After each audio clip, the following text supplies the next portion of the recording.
Si Eric ay matagal nang inampon ng tiyuhin na si Benjamin. Hindi daw sila dumaan sa proseso ng adoption sa korte, subalit maraming tao sa kanilang lugar ang nakakaalam na siya ay inalagaan at pinalaki ni Mang Benjamin mula pa noong siya ay sanggol pa lamang. Si Benjamin daw ay may asawa at mga anak na nakatira sa Visayas. Tuwing ikalawang linggo daw umuwi si Benjamin dito dahil nga sa Maynila ang destino ng trabaho niya. Namatay si Benjamin at nag-iwan ng mga ari-arian. Wala daw na iwang testamento ang ama-amahan niya. Itinatanong ni Eric kung siya daw ba ay may karapatang magmana mula kay Benjamin dahil itinuring naman daw nilang miyembro na siya ng pamilya noon pa man. Eric, kung isa sa ilalim sa pagsusuri sa ilalim ng ating batas ang iyong katwiran, hindi ka maaaring automatikong magmana ng bahagi ng ari-arian ni Benjamin.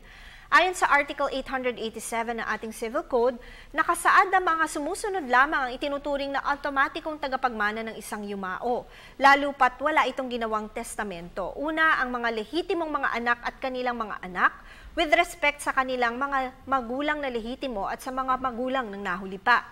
Kalawa, kung wala kang mga anak o wala siyang mga anak, ang mga magulang ng yumao.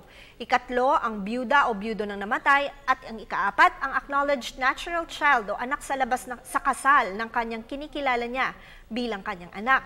Hindi mo maaaring ipilit na dahil sa ikaw ang nag-alaga ay dapat na ikaw ay pamanahan din. Ayon na nga rin sa iyong kwento, wala namang iniwang kasulatan ng yumao na magpapatunay na nais kanyang pamanahan. Kung maayos naman ang samahan ninyo ng pamilya ni Benjamin, baka sakaling sila na ang kumilala sa iyong mga pag-aalala at pag-aalaga kay Benjamin at bahaginan kanila voluntarily. Tandaan na ang aming opinyon ay limitado lamang sa mga impormasyong inyong ibinigay sa amin at maaari itong mag-iba depende pa sa karagdagan detalye. Patuloy po kayo mag-email sa ptv4newscenter@gmail.com. Attorney JJ Jimeno Atienza, ang inyong bisig ng batas.